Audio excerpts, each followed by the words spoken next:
My son called on his birthday, not to invite me, to tell me they'd stopped celebrating with me years ago. "We do our own thing now, Mom," he said, voice flat as a banker, declining a loan. "Thought you should know." I thanked him for calling, hung up, looked at the yellow kitchen wall I'd repainted 3 times because he kept saying it was too bright, then too dull, then not bright enough. The silence had weight. I'd felt it before, this particular density of air, when you realize you've been speaking to someone who stopped listening a long time ago. But I'd told myself it was normal. Families drift. Children grow busy. You don't want to be the needy mother, the one who guilts them into attention. I sat at Robert's old table, the oak one he'd refinished the year before the stroke, and I pulled out my ledger. Not the household accounts I showed the tax preparer, my private one. The one I'd kept in the false bottom of my desk drawer for 15 years, ever since I'd started noticing the pattern. Page after page of careful entries in my cramped handwriting. Dates, amounts, reasons given. March 2009, $2,000. Daniel's car repair, he said insurance wouldn't cover. July 2010, $1,500. Mackenzie's braces, Shannon said their flex spending ran out. November 2011, $3,200. Emergency roof work, never saw photos. The list went on and on. Birthday checks that were never acknowledged. Christmas money slipped into cards that went unmentioned. The $800 I'd wired when Daniel called from a Vegas business trip, saying his card was declined. $32,470. Over 15 years. I wasn't counting because I wanted it back. I was counting because I needed to see it written down, needed proof that I hadn't imagined the slow conversion from mother to ATM machine, from person to service provider. The morning sun caught the edge of the page, and I thought about how Daniel's wife Shannon always texted instead of calling, always with the same opener, "Hey, quick question." Never "how are you," never "we miss you," just quick question followed by a request. Could I watch the kids Saturday? Could I pick up the dry cleaning since I was already out? Could I lend them? They always said lend, as if intention mattered more than outcome, money for the thing they'd somehow failed to budget for, despite Daniel's 6-figure salary in medical device sales. I closed the ledger, ran my finger along its cloth spine, soft from years of opening and closing in secret. The phone rang. Shannon's ringtone, the one I'd never changed from the default because I'd learnt it was easier to screen her calls that way. I let it go to voicemail, listened to her voice through the speaker, tight and sharp. "Hi, it's me. Daniel said you talked to him today. Just wanted to check in, see how you're doing. Call me back when you get a chance." Code. I'd learned to read it years ago. Check in meant she wanted something. See how you're doing meant she'd decided I was being difficult. Call me back when you get a chance meant immediately. I deleted the message, made myself a cup of tea, the expensive loose-leaf kind I kept hidden in the back of the cupboard because Shannon once told me it was wasteful to spend $12 on tea when Lipton worked fine. I drank it slowly, sitting in Robert's chair, feeling the morning light warm the side of my face. And I thought about my husband, dead 8 years now, who used to hold my hand during Sunday dinners when Daniel and Shannon would talk over me, around me, past me, as if I were furniture that occasionally needed dusting. Robert had seen it. Near the end, when the words came hard and his right side wouldn't move the way he wanted, he'd squeezed my hand during one of those dinners and looked at me with such sorrow I'd had to look away. I understood now what he'd been trying to tell me. "You're disappearing," his eyes had said, "and you're letting it happen."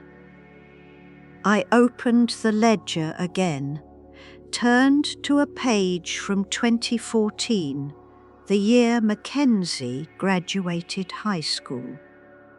I'd given her $3,000 for college expenses, wrapped in a card with a sailboat on it because she'd once mentioned wanting to learn to sail.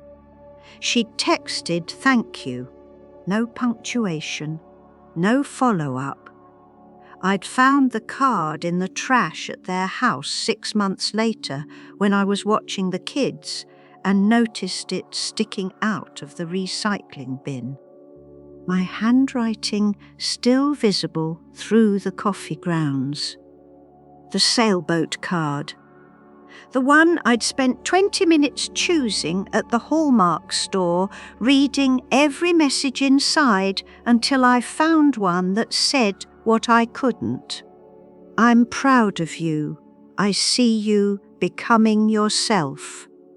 I ran my hands over the table's surface, feeling the slight unevenness where Robert had sanded it by hand, refusing to use the electric sander because he said you couldn't feel the wood's personality through a machine. He'd spent 3 weekends on this table. 3 weekends when he could have been watching football or playing golf with his buddies from the plant, but instead he'd been in the garage, sanding and staining and sealing, because he wanted me to have something beautiful to sit at, something that was mine. The kitchen clock ticked. The refrigerator hummed. Outside, a neighbour's dog barked twice and stopped. I stood up, walked to the window, looked at the garden I'd stopped maintaining after Robert died because Daniel said I should hire someone. I was getting too old to be on my hands and knees pulling weeds. I'd listened to him. Hired a service, $25 a week for a crew of 3 men who finished in 40 minutes what used to take me a Saturday morning and left me with dirty knees and clean thoughts. The garden looked perfect now, professional, every edge crisp, every bush shaped, every flower bed mulched to exact specification. I hated it. I'd always hated it, I realised. I'd just been too busy being grateful that Daniel cared enough to have an opinion about my yard to notice that what he actually cared about was the neighbours' opinions about his mother's yard. I pulled out my phone, opened my banking app, the one Daniel had helped me set up 3 years ago, when he'd said I needed to modernise my finances. Looked at my checking account, my savings, the money market account Robert's life insurance had funded, and I saw it. The automatic monthly transfer, $500 every first of the month from my checking to an account labelled Daniel Dials Support. I didn't remember setting that up. Daniel must have done it when he'd helped me with the app. Labelled it support like I was a retiree on public assistance, instead of his mother, who'd worked 34 years as an administrative assistant and managed to save $200,000, despite raising him alone after his father decided parenting was too hard at 26. $500 a month, $6,000 a year for 3 years, $18,000 I hadn't consciously agreed to give. I sat back down, put the phone on the table next to the ledger, the two pieces of evidence side by side like a prosecution's exhibits. The tea had gone cold in my cup. I didn't drink it, just held it, feeling the ceramic cool against my palms, letting the weight of 15 years of careful documentation and 3 years of automated theft settle into something that felt less like hurt and more like clarity. I knew what I was going to do. I just needed to be sure I was ready to do it. The bank opened at 9. I arrived at 8:45, sat in my car in the parking lot and watched the teller unlock the front doors. Young woman, couldn't have been more than 25, wearing a blouse with a bow at the neck that made her look like she was playing dress-up in her mother's closet. I was 73 years old. I'd opened my first checking account at this bank in 1972, when they still gave you a toaster for deposits over $500. I'd held Robert's hand at this bank when we'd signed the mortgage papers for our first house. I'd deposited his life insurance check at this bank, hands shaking so hard the teller had asked if I needed to sit down. This bank had my history, and my son had used that history to set up a standing theft order. I walked inside at 9:02. The teller with the bow smiled. "Good morning. How can I help you today? I need to speak with a manager about my accounts." Her smile tightened. "Of course. May I ask what this is regarding?" "Theft." The word landed like a stone in water. Her mouth opened, closed. She picked up the phone, spoke quietly, hung up. "Mr. Chen will be right with you. Would you like to have a seat?" I sat, crossed my ankles, placed my purse in my lap, and waited. Mr. Chen appeared in less than 3 minutes. A slight man in his 40s with silver-framed glasses and the cautious expression of someone who'd learned to expect the worst from customer meetings. "Mrs. Patterson? I'm David Chen, branch manager. Would you like to come to my office?" His office smelled like coffee and printer toner. He gestured to a chair across from his desk, settled into his own, folded his hands. "I understand you have a concern about your accounts?" "I have automatic transfers set up that I did not authorize. I want them stopped immediately, and I want to review all account access privileges." I handed him my phone, the banking app still open, the transfer visible. He looked at it, looked at me. His expression shifted from cautious to careful. "I see. When you say you didn't authorize these transfers, I mean my son set them up without my knowledge or explicit consent. $500 a month for 3 years. And you're joint on this account with your son?" "No." His eyebrows rose. Then how, that's what I'd like to know. He turned to his computer, typed, frowned, typed more. It appears the transfer was set up through mobile banking using your login credentials. The device registration shows... He paused. Did you give your son your password? He set up the app for me, said it would be easier than coming to the bank. Something crossed his face. Not quite sympathy, more like recognition. The look of someone who'd seen this script before. Mrs. Patterson, I'm going to be direct with you. This is a grey area legally. The transfer was authorised through your account using your credentials. Technically, anyone who has your password has your implied permission to stop the transfers. Yes, I can do that. But I need to explain that your son could simply, I want my password changed. I want all external devices removed from my account access. I want alerts set up for any transaction over $100. And I want a new debit card issued with a PIN that only I know. He was quiet for a moment. Then he nodded. I can do all of that. It'll take about 20 minutes to process everything. Would you like me to walk you through the new security setup? Yes.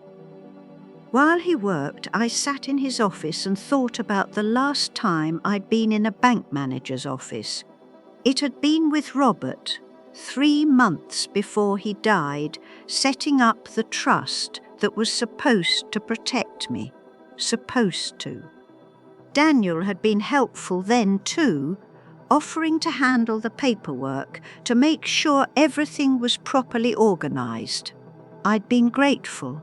I'd been drowning in medical bills and insurance forms and specialist appointment. Daniel had seemed so competent, so willing to help his mother through the worst period of her life. Now I wondered what else he'd helped himself to while I was too grief-blind to notice. Mr. Chen turned his monitor toward me. I've set up a new login. You'll need to choose a new password, something strong, with a mix of letters, numbers and symbols. And please don't share it with anyone. The way he emphasized anyone told me he'd dealt with family financial abuse before. I chose a password, memorized it, watched him remove Daniel's device access, set up the transaction alerts, order the new card. You should receive it in 7 to 10 business days. I've also placed a hold on any account changes that don't come from you directly. In person, with photo ID. Thank you, Mrs. Patterson. He took off his glasses, cleaned them with a cloth from his desk drawer, put them back on. If you need to speak with someone about elder financial abuse, I have resources I can provide. This isn't abuse, I said. It's family. Sometimes, he said quietly, those are the same thing. I left the bank at 9:47, sat in my car. My phone rang. Daniel. I stared at his name on the screen, watching it pulse with each ring, imagining him at his desk or in his car, or wherever he was when he'd gotten the automated notification that his monthly deposit had failed to process. I let it ring 4 times. 5. Voicemail.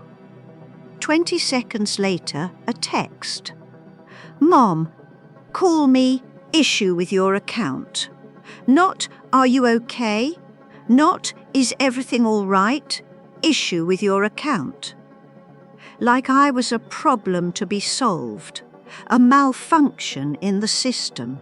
I drove home, made myself lunch, sat at Robert's table and ate a sandwich I actually tasted instead of swallowing while standing at the counter between errands I was running for people who never said thank you. The phone rang again. Shannon this time. I watched her name flash on the screen. Let it go to voicemail. Listened to the message on speaker while I washed my plate. Hi, it's Shannon. Daniel said there's some kind of problem with your bank account. He's really worried about you. We know you've been having trouble with technology, and we just want to make sure you didn't accidentally mess something up. Call us back so we can help you fix it, okay? Love you. The concern in her voice was perfectly calibrated. Just enough worry to sound genuine, just enough condescension to remind me that they saw me as someone who needed managing. I deleted the message, went to my bedroom, pulled out the filing cabinet where I kept my important papers, found the folder labelled Property Legal, inside the deed to this house. The trust documents Robert and I had signed. The will I'd updated 3 years ago with Daniel's helpful input, leaving everything to him as the sole executor and primary beneficiary. I looked at the signature page of the trust, noticed for the first time that there was an amendment dated 2 years after Robert's death. An amendment I didn't remember signing, an amendment that listed Daniel as co-trustee with full authority to act on behalf of the primary beneficiary. Full authority. I sat on the bed, looked at the walls of the bedroom I'd shared with Robert for 44 years. Walls that Daniel had suggested I paint a more modern colour. Furniture he'd said was dated and should be replaced. This house. My house. The one Robert and I had bought with a 20-year mortgage we'd paid off in 15 years by skipping vacations and driving old cars and shopping at thrift stores. This house that Daniel referred to as the family property and had twice suggested I should consider moving out of into something more manageable. I put the documents back in the folder, picked up my phone, searched for estate planning attorney near me, found a name I recognised, Grace Mitchell, a lawyer who'd been 2 years ahead of me at Westbrook High and had sent me a Christmas card every year since Robert died. I called her office. Mitchell Law Group, this is Sarah speaking. Hello, I'd like to make an appointment with Grace Mitchell. My name is Eleanor Patterson. Of course, Mrs. Patterson. What is this regarding? I need to revise my trust and possibly undo some changes that were made without my full understanding. I see. Grace has an opening tomorrow at 2 or Thursday at 10. Would either of those work for you? Tomorrow at 2. Perfect. I'll put you down. Is there anything you'd like to bring with you to the appointment? All of my estate documents and documentation of approximately $32,000 in financial support I've provided over the past 15 years. There was a pause. Grace will be very thorough, Sarah said, her voice warm. We'll see you tomorrow at 2. I hung up, looked at my phone. At Daniel's 3 missed calls. Shannon's 2 texts. A voicemail from Mackenzie I hadn't noticed, brief and cheerful. "Hey, Grandma. Dad said you're having phone trouble? Call me if you need help." Phone trouble. That's what they'd decided I was having. Not a crisis of realization, not a moment of clarity after 15 years of slow erasure. Phone trouble. I turned my phone to silent, put it face down on the nightstand, and for the first time in 8 years, I took a nap in the middle of the day without feeling guilty about it. Grace Mitchell's office was in a renovated Victorian on Oak Street, the kind of building that had probably been a family home once, before lawyers and therapists and financial planners divided it into suites with brass nameplates by the door. I arrived 15 minutes early, sat in my car, watched people walk past on the sidewalk, young mothers with strollers, college students with backpacks, an elderly man with a cane who moved slowly but deliberately, like he knew exactly where he was going and wasn't going to let anyone rush him. I wanted to be like that man. At 1:55, I gathered my folder of documents and went inside. The reception area smelled like lemon furniture polish and fresh coffee. Sarah, the woman I'd spoken to on the phone, looked up from her desk and smiled. "Mrs. Patterson, Grace is ready for you. Second door on the left." Grace Mitchell stood when I entered, came around her desk to shake my hand. She'd aged well. Silver hair cut short, good posture, a firm grip that said she took herself seriously and expected others to do the same. "Eleanor, it's been too long. Please, sit." We'd never been close friends, but we'd known each other in the way small-town women know each other, through overlapping circles of church and school events and the occasional chance encounter at the grocery store. She'd been at Robert's funeral. Sent a thoughtful card, not one of those generic ones with lilies and Bible verses that say nothing. "I appreciate you seeing me on short notice." "Of course." She settled back into her chair, folded her hands on the desk.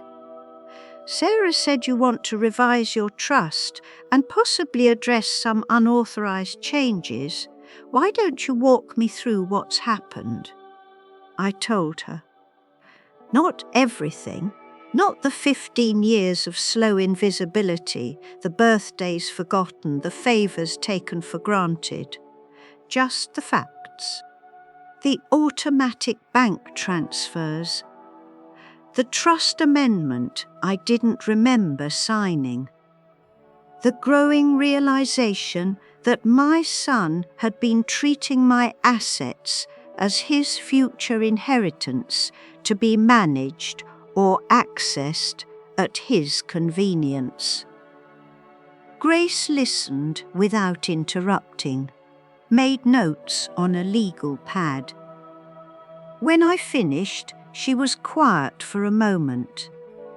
"Do you have the amended trust with you?" I handed her the folder. She read through it carefully, her expression neutral. Then she set it down and looked at me directly. "Eleanor, I need to ask you some questions, and I need you to be completely honest with me. Were you experiencing any cognitive difficulties 3 years ago when this amendment was signed?" "No." "Were you taking any medications that might have affected your judgment or memory?" "Blood pressure medication. Same as now." nothing that interfered with my thinking.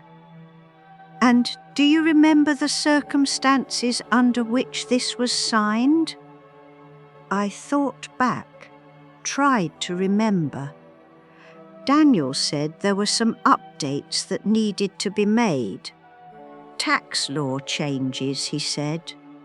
He brought the papers to my house. I signed them at the kitchen table. Did you read them? The question sat between us. We both knew the answer. I trusted him. Grace nodded slowly. That's not a legal defense, but it is a human one. She tapped the document with one finger. This amendment essentially makes Daniel the controlling party of your trust. He can't spend the principal while you're alive, but he has significant influence over how assets are managed. And upon your death, he becomes the sole executor with complete discretion over distribution. Can it be undone? Yes. You have every right to revise or revoke your trust at any time, assuming you have capacity, which you clearly do. The question is what you want to replace it with. I want my assets protected. I want my home to go to my grandson Timothy when I die. He's the only one who visits because he wants to, not because he needs something. And I want to make sure Daniel can't contest it or find a way around it. Grace made more notes. We can do that. I'd recommend a revocable living trust with specific provisions for your home, transferring it to Timothy through a life estate arrangement. That means you retain full rights to live in and control the property for your lifetime, but ownership transfers to Timothy upon your death. We can also include a no contest clause. If Daniel challenges the trust, he forfeits any bequest entirely. How long would that take? I can have the documents drafted by the end of the week. We'd need to schedule another meeting for signing, preferably with witnesses who can attest to your mental competency, just to protect against any future challenges. Daniel will fight this, possibly. But Eleanor, you have the right to dispose of your property as you see fit. And if he does fight it, he'll have to prove either that you lack capacity or that you were unduly influenced. Given that you're here of your own volition, seeking to remove his control rather than grant it, that would be very difficult for him to argue. I felt something loosen in my chest, something that had been tight for so long I'd stopped noticing it was there. There's one more thing, I said. The automatic bank transfers. Is there any way to recover that money? Grace's expression shifted. That's trickier. If he had your login credentials and used them to set up the transfer, and you didn't explicitly tell him not to, technically you authorized it by giving him access. You could try to pursue it civilly, but it would be expensive and difficult to prove. My honest advice? Let it go. Change your passwords, secure your accounts, and focus on protecting your assets going forward. Sometimes the cost of justice is higher than the cost of the theft. I thought about that. $32,000 plus the $18,000 in automatic transfers, $50,000 over 15 years. The cost of learning who my son really was, All right, I said. Let's focus on the trust. We spent the next hour going over details. Grace asked about other assets, savings accounts, retirement funds, life insurance policies, personal property. Asked about my wishes for healthcare decisions, end-of-life care, funeral arrangements. Asked, in other words, all the questions Daniel should have asked 3 years ago instead of sliding papers across my kitchen table and telling me to sign. When we finished, Grace walked me to the door. Eleanor, I want to say something and I hope you'll take it the right way. What you're doing takes courage. A lot of people in your situation convince themselves that keeping the peace is more important than protecting themselves. You're choosing differently, and that's going to be hard. Your son is going to be angry. He's going to accuse you of things. He might try to turn other family members against you. Are you prepared for that? I don't know, I said honestly. But I know I'm not prepared to keep disappearing. She squeezed my hand. Then you're going to be fine. I got home at 4:30, found a car in my driveway. Daniel's Audi, silver and spotless, parked like he owned the place, which I supposed he'd been planning to. He was sitting on my porch steps, phone in hand. When I pulled up, he stood, pocketed the phone, walked toward my car with the purposeful stride of a man who'd decided this conversation was going to happen on his terms. I got out slowly, gathered my purse, the folder of documents. Mum, finally, do you have any idea how worried we've been? Hello, Daniel. Don't hello, Daniel, me. What the hell is going on with your bank account? Why did you cancel the transfer? And why haven't you been answering your phone? I unlocked my front door, walked inside. He followed without being invited, which he always did. We need to talk about this.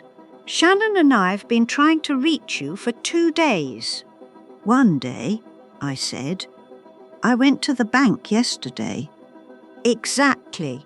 And you made some changes without discussing them with us first. Mum, we've talked about this. You need to consult with me before making major financial decisions. I set my purse on the hall table, turned to face him. No, I don't. He blinked. What? I don't need to consult with you before making decisions about my own money. Mum, I'm trying to help you. You're 73 years old. You don't understand how complicated banking is now, all the security issues and online threats. That transfer was set up to make things easier for both of us. I didn't authorize it. You gave me your password to help me set up the app, not to set up automatic withdrawals from my account. His face changed. The concerned son expression slipped just slightly, showing something harder underneath. Are you seriously accusing me of stealing from you? I'm stating a fact. You set up transfers without my explicit consent. To help support the grandkids. You know how expensive everything is.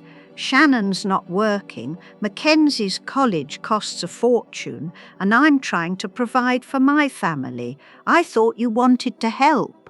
Helping is offering, taking is theft. The word landed between us. His jaw tightened. This is ridiculous. You're being paranoid. Has someone been telling you things? That lawyer you went to see, Grace Mitchell, is that who this is? Did she convince you that your own son is stealing from you? I didn't ask how he knew I'd been to see Grace. Probably saw my car outside her office. Or maybe he'd been checking my location through the phone app he'd helped me set up. Another helpful intrusion I hadn't thought to question. Grace is helping me update my estate plan. Your estate plan is fine. I made sure of that 3 years ago. You made sure you had control of it 3 years ago. His face flushed. I'm the executor. I'm supposed to have control. Not while I'm alive, Mum. He took a breath, visibly tried to calm himself. I think you need to take a step back and think about what you're doing. You're letting paranoia drive a wedge between us. I love you, Shannon loves you, the kids love you, we're family, and family takes care of each other. Yes, I said quietly, they do. I opened the front door. He stared at me. Are you asking me to leave? I'm tired, Daniel. I'd like to rest. We're not done talking about this. Yes, we are. For a moment, I thought he might argue, might push past me into the house the way he used to when he was 16, and thought he could outlast my resolve through sheer stubbornness. But he was 51 now, not 16. And something in my face must have told him that stubbornness wasn't going to work anymore. He walked to the door, stopped in the doorway. You're making a mistake, and when you realize that, I hope you'll be able to admit it. Goodbye, Daniel. He left. I closed the door, locked it, leaned against it for a moment, feeling my heart pound in my chest. Not from fear, but from the strange exhilaration of having said no and meant it. The silence after he left was different than the silence before. It felt like space I could breathe in. 3 days after Daniel left, Timothy showed up. He didn't call first, just knocked on the door at 10 in the morning on a Tuesday. Standing on my porch in his work clothes, khakis and a button-down with the sleeves rolled up, his phone repair shop's logo embroidered on the pocket. Hey, Grandma, got a minute? I let him in, made coffee. We sat at Robert's table and Timothy wrapped his hands around the mug the way he'd done since he was 12 and started taking his coffee with cream and sugar, back when the mug was too big for his hands. He was 28 now, had his grandfather's steady eyes and his mother's stubborn chin, which meant he'd gotten the best of the genetic lottery and none of the worst. Dad called me, he said. Told me you've been acting strange. Said you went to a lawyer, changed your bank account, won't talk to them. That's accurate. Want to tell me your version? I considered. Timothy had always been different from his parents, quieter, more observant, the kind of kid who noticed when you were tired and offered to help without being asked, who remembered your favourite flavour of ice cream and brought it over just because. But he was still Daniel's son. Your father has been taking money from my account without my knowledge, $500 a month for 3 years, plus various other amounts over the past 15 years that I chose to give but that were never acknowledged or appreciated. I've decided to stop allowing it." Timothy nodded slowly, didn't look surprised. "Did you know?" I asked. "About the transfers?" "No." "About how they treat you?" "Yeah, I've known for a while." "But you didn't say anything." "I tried. Once. About 2 years ago, I asked Dad why they never invited you to Christmas dinner, why you always hosted but never got invited back. He said you preferred it that way, that you liked cooking for everyone and would be hurt if we tried to change the tradition. I would have loved to be invited. I figured." He drank his coffee. They do that a lot. Decide what you prefer without asking you. We sat in silence for a moment. Outside, a lawn crew started up their mowers, the sound carrying through the window in rhythmic waves. "Grandma, I'm not here to convince you to change your mind. I'm here because I wanted to make sure you're okay and to tell you that whatever you decide, I'm on your side." Something in my chest unknotted. "Your father isn't going to like that." "I know. He's already mad at me for not calling you immediately to find out what's wrong. I told him you're a grown woman and if you want to change your bank account, that's your business. He said I was being disrespectful. To him or to me?" Timothy smiled. He didn't specify. I reached across the table, squeezed his hand. "Thank you for coming. Of course." He squeezed back. "Also, I brought you something." He pulled a flash drive from his pocket. "Your photos, the ones from Dad's house. He was going to throw them out, said they were taking up space in the garage." I grabbed them and scanned them, figured you'd want digital copies. "He was going to throw out family photos? He said you probably had copies, and that you should downsize anyway, stop holding on to so much old stuff." Old stuff? My marriage, my memories, my evidence that I'd existed before I became a service provider. "I'll load them on your computer before I go if you want. Or I can set you up with a cloud account so you can access them from anywhere. I'd like that." He stayed for an hour, set up the cloud account, showed me how to access the photos on my phone, hugged me goodbye and promised to visit again soon, and I believed him because Timothy's promises had always meant something. After he left, I sat alone in the house and felt the difference between loneliness and solitude. Loneliness was what I'd felt for 15 years, surrounded by family who saw me as a function. Solitude was this, quiet, chosen, mine. The daughter-in-law came the next day, Shannon, who'd been married to my son for 23 years and had never once asked me how I was doing without following it up with a favour request.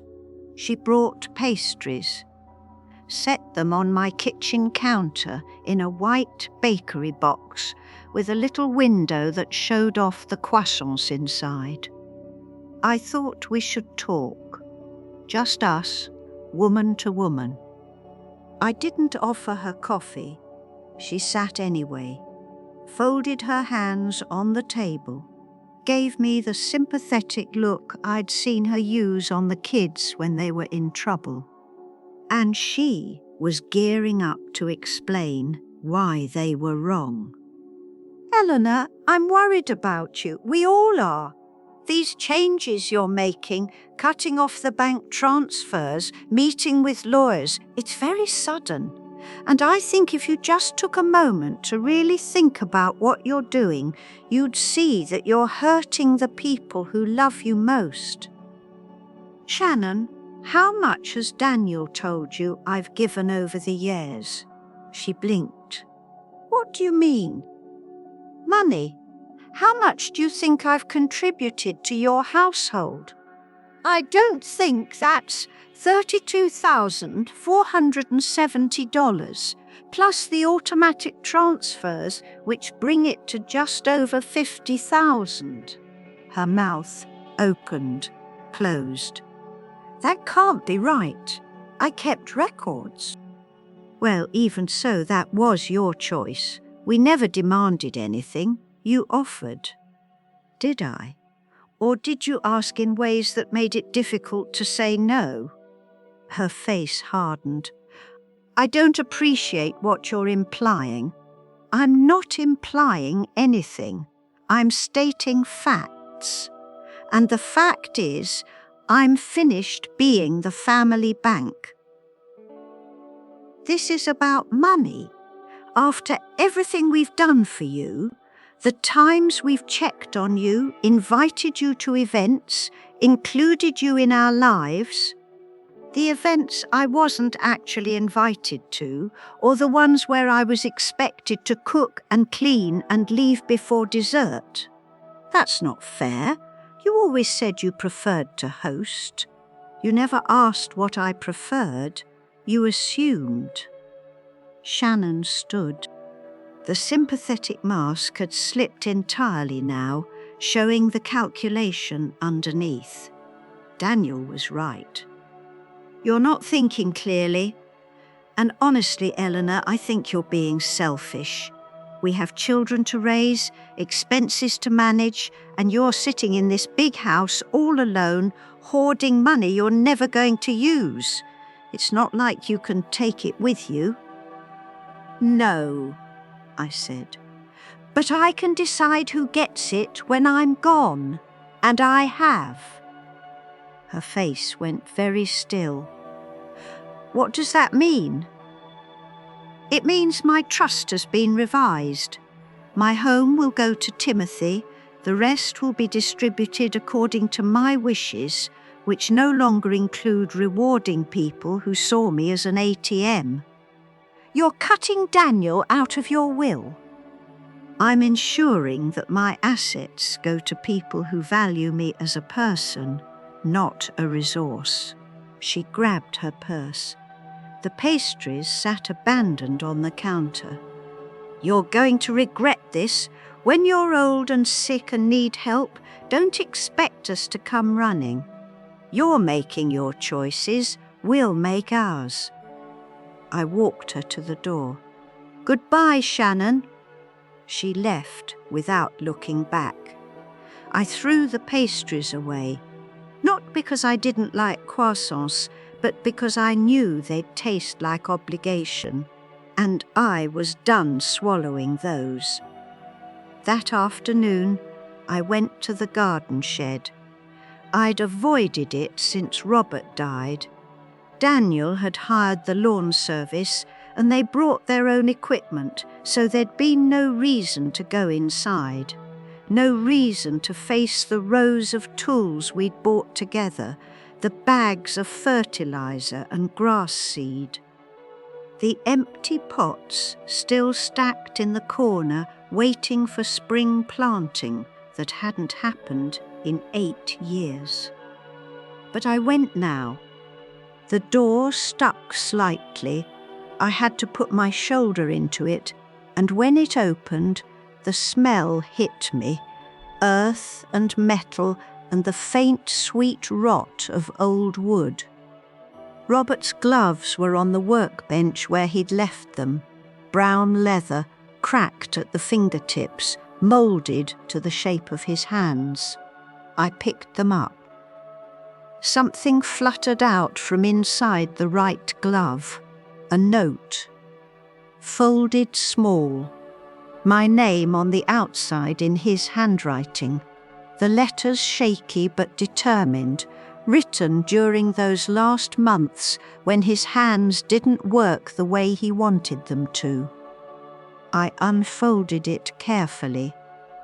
Eleanor, if you're reading this, I'm gone, and you're cleaning out the shed. Or Daniel finally convinced you to hire someone to do it. Which is more likely? Tell him I said to let you keep your garden. I know what's been happening.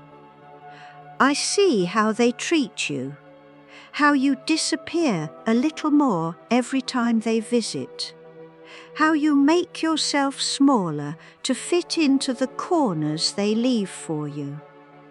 You're not small. You never were. Remember that time I wanted to buy the boat? You said no, said we couldn't afford it, that I was being impractical, that there were better things to spend money on. You were right, and you stood your ground even when I sulked for a week like a child. That's who you are, the woman who knows what she wants and isn't afraid to defend it. I loved that woman. I still do. Find her again. Robert sat on the workbench holding the note and cried for the first time since the bank visit. Not sad tears, relief tears. The tears that come when someone who loved you reminds you that you were once strong enough to say no to a boat, which meant you were strong enough to say no to anything.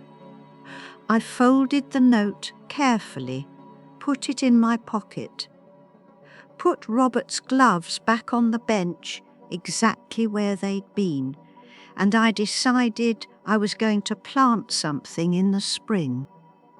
Not because the garden needed it, because I wanted to. Daniel came back on Friday, didn't knock this time, used his key, the one I'd forgotten he had, the one I'd given him years ago for emergencies. I was in the living room, drinking tea and reading, when I heard the front door open. Mum, we need to talk now. I marked my page, set the book down, stayed seated. He came into the living room, and I saw immediately that this was a different version of my son. Not the concerned helper, not even the frustrated manager. This was the Daniel who'd gotten fired from his first sales job for losing his temper at a client. You changed the will. I revised my trust, yes. Grace Mitchell's secretary called, said I needed to come pick up some documents. Do you know what they said? I waited. You're leaving the house to Timothy. My house. My house. I'm your son, and Timothy is my grandson, who visits because he wants to, not because he needs something. This is insane. You can't just... He stopped, took a breath. I watched him try to recalibrate, try to find the approach that would work. Mum, please, think about what you're doing. I know we've had some misunderstandings lately, but that's all they are, misunderstandings. We can work through this. Family works through things. You're right. Family does work through things. But you and I haven't been family for a long time, Daniel.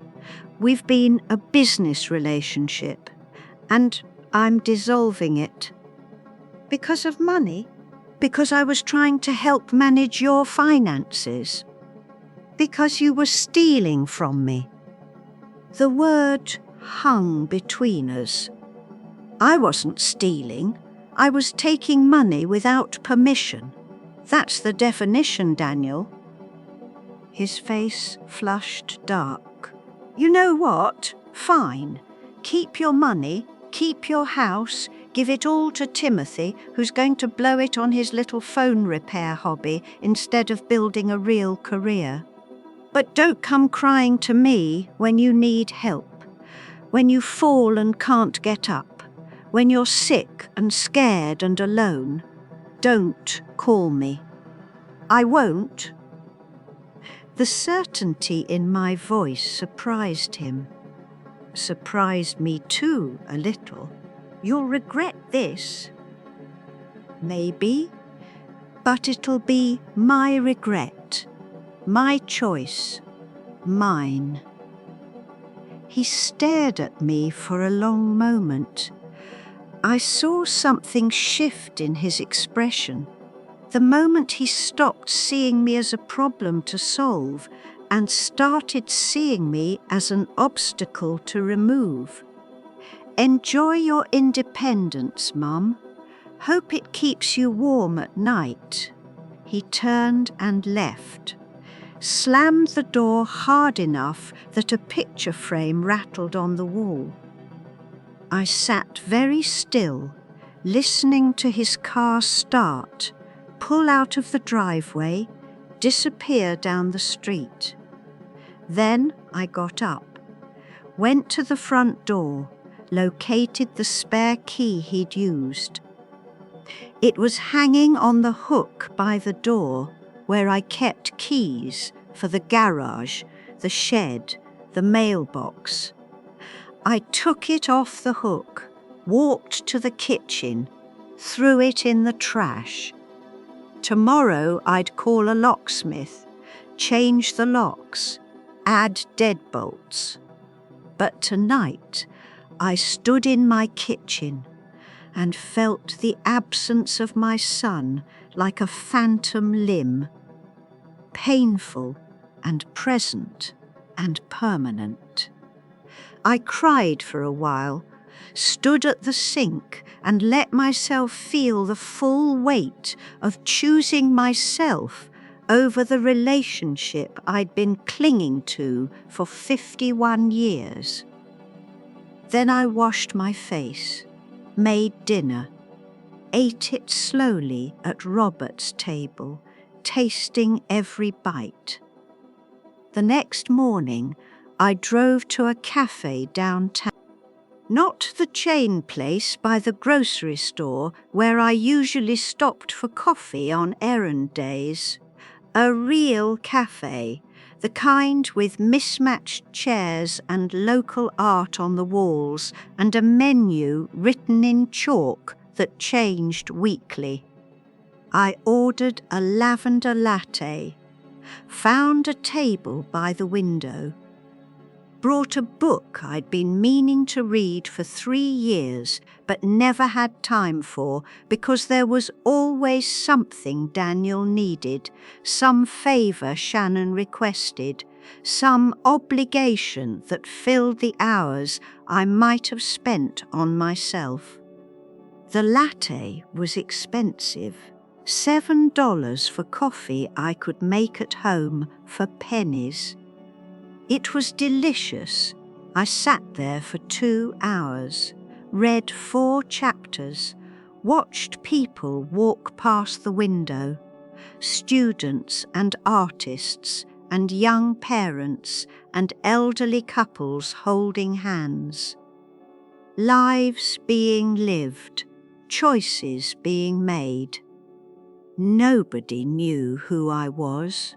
Nobody needed anything from me. It was the most peaceful 2 hours I'd had in years. That afternoon, I went to the community theatre. They were doing a matinee of Our Towns. I'd seen it years ago, before Daniel was born, and I remembered loving the quiet way it showed ordinary life as something precious. I bought a ticket at the door, sat in the middle section, surrounded by other Saturday afternoon theatre-goers, retirees and college students, and a few young families with restless children. The play was different than I remembered. Or maybe I was different. The third act, where Emily goes back to her 12th birthday and realises how little attention people pay to life while they're living it, that hit harder now. I cried during that scene. Not quiet tears, full crying. The woman next to me offered me a tissue, and I thanked her. And we smiled at each other in the way strangers do when they've shared something accidentally profound. Afterward, I drove home in the late afternoon light and felt something I hadn't felt in decades: content. Not happy, not sad, just present, here. Alive in my own life instead of waiting in the wings of someone else's. That night, I wrote a letter to Daniel. Not to send, I knew he wouldn't read it, or if he did, he wouldn't understand it, but I wrote it anyway because I needed to say the words, even if only to myself. Dear Daniel, I don't expect you to understand why I've done what I've done, and I'm not writing this to convince you. I'm writing this because I need to be clear with myself about what happened and why. For 15 years, I made myself smaller to fit into your life. I said yes when I wanted to say no. I gave money I couldn't afford because I was afraid if I stopped, you'd stop calling entirely. I let you make decisions about my life because some part of me believed that being needed was the same thing as being loved. It wasn't. Being needed is being useful. Being loved is being seen. You needed me, Daniel. You never saw me. I don't hate you for that. I don't even blame you entirely. I taught you that I was available for use. I accepted the role of ATM and errand service and babysitter because I was afraid of the silence that might come if I said no. But I'm not afraid of silence anymore. I'm 73 years old. I spent 44 years building a life with your father.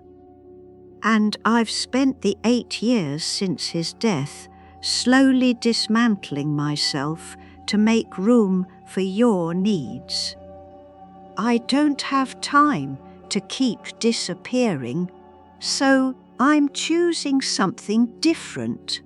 I'm choosing to exist, to take up space, to say no when I mean no and yes when I mean yes, instead of saying yes when I mean please don't leave me. I hope someday you understand, but if you don't, that's okay too. I'm not doing this for you. Mum. I folded the letter, put it in the drawer with Robert's note. 2 pieces of paper. One from the man who'd loved me as I was, one to the man who'd loved what I could provide. I didn't need to send either of them. They existed. That was enough. 6 weeks later, I sat in my garden, not the professional one Daniel had insisted on. My garden, the one I'd replanted myself after I'd fired the lawn service and bought new gloves and spent 3 Saturdays on my hands and knees putting bulbs in the ground for spring. Tulips, daffodils, hyacinths that would smell like Robert's cologne when they bloomed. My knees hurt, my back ached. I had dirt under my fingernails that wouldn't come out no matter how hard I scrubbed. I didn't care. The phone sat on the porch table behind me, silent. I'd blocked Daniel's number. Shannon's, even Mackenzie's, after she'd left a voicemail calling me selfish and ungrateful and saying I'd die alone if I didn't apologize to her father. Maybe she was right about dying alone, but I wasn't alone now. Timothy came by every Tuesday after work, sat at Robert's table, drank coffee, told me about his week, never asked for money, never asked me to babysit his future kids or lend him my car or solve his problems, just sat, talked, listened when I talked back. That was enough. Grace Mitchell had finalized the trust. The house was in Timothy's name, held in a life estate that guaranteed I could live here until I died. The will was ironclad. The bank accounts were secure. My passwords were mine. I'd spent $50,000 learning who my son was. Some people would call that expensive. I called it clarifying. The silence in the house had texture now. Mornings, it felt like clean cotton sheets, light, fresh, full of possibility. Evenings, it sometimes felt heavy, the weight of a choice that couldn't be unmade, the absence of a relationship that, however flawed, had given shape to my days. But even on the heavy evenings, I didn't regret it, because the heaviness was mine. I'd chosen it.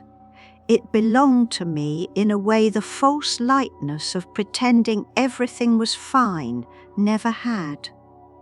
I'd started doing things, small things, going to the cafe on Saturday mornings, attending the community theatre's shows, joining a book club at the library where we read novels I actually wanted to read instead of the Christian fiction Daniel thought was appropriate for your age. I'd signed up for a watercolour class starting in the fall. I'd bought a piano, a small upright, used but well maintained, because I'd played as a girl and I wanted to see if my fingers still remembered the scales. They did, sort of, stiff and clumsy but willing. I practiced in the evenings when the silence felt too heavy, played badly and didn't care who heard. Last week I'd seen Shannon at the grocery store. She turned down a different aisle the moment she spotted me, pretended she hadn't seen me, even though our eyes had met for a clear second. I'd felt it in my chest. The old instinct to follow her, to apologize, to fix whatever I'd broken so we could go back to the way things were. Then I'd remembered. The way things were was me disappearing. I'd finished my shopping, checked out, drove home, didn't chase her down the aisle to explain myself. Timothy had asked me once if I was lonely. Sometimes, I'd said honestly, but I'm not alone. There's a difference. He'd nodded. understood in the way only someone who'd chosen difficult honesty could understand. "Do you miss them?" he'd asked. I'd thought about that. Really thought. I miss the idea of them, the family I thought we were, but that family didn't actually exist. It was a story I told myself so I wouldn't have to feel how much I'd disappeared. Do you think Dad will ever understand?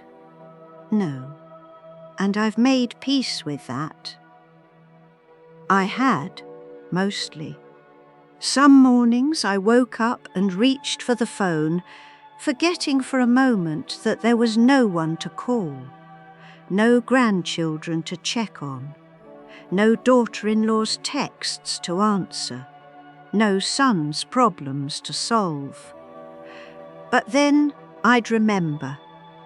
I had my own life to live, and I'd get up, make coffee, sit at Robert's table, plan my day around things I wanted to do instead of things other people needed from me. I thought about my mother sometimes.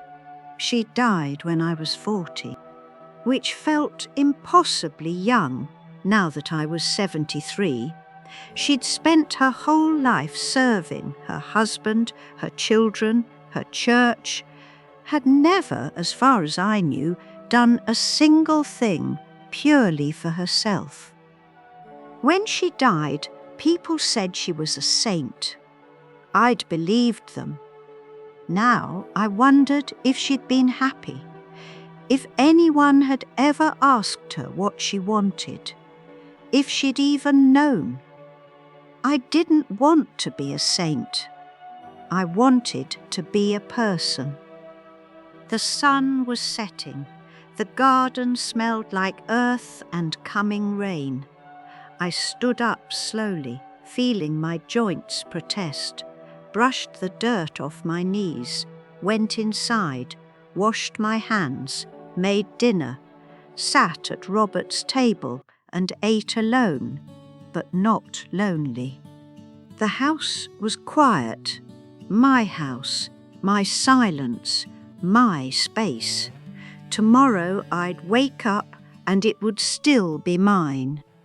If you're reading this and you recognize yourself, the one who always says yes, the one who makes yourself smaller, the one who's afraid that saying no means being left behind, I want to tell you something.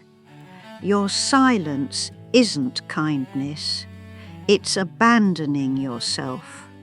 And your no isn't selfishness. It's remembering that you're a person, not a function. I don't know if my son will ever speak to me again. I don't know if I'll die surrounded by family or die alone in this house with only Timothy and the visiting nurse and the hospice worker who doesn't know my name. But I know this. I won't die having forgotten who I was. I won't disappear before I'm dead. And that's worth every dollar, every relationship, every uncomfortable silence. I made tea, Robert's favourite kind, the expensive loose leaf with the bergamot that he always said tasted like Earl Grey dreamed it could be. Took it to the porch, sat in the chair he'd refinished the summer before his stroke, watched the stars come out one by one over my garden. The tulip bulbs were underground now, sleeping, waiting for spring. Knowing without knowing that the cold was temporary, that warmth would come, that they'd push through the earth into light when the time was right. I understood them. I'd spent 8 years underground. Cold, dormant, waiting for permission to grow that never came. But I wasn't waiting anymore. I was blooming. Here. Now. In the dark.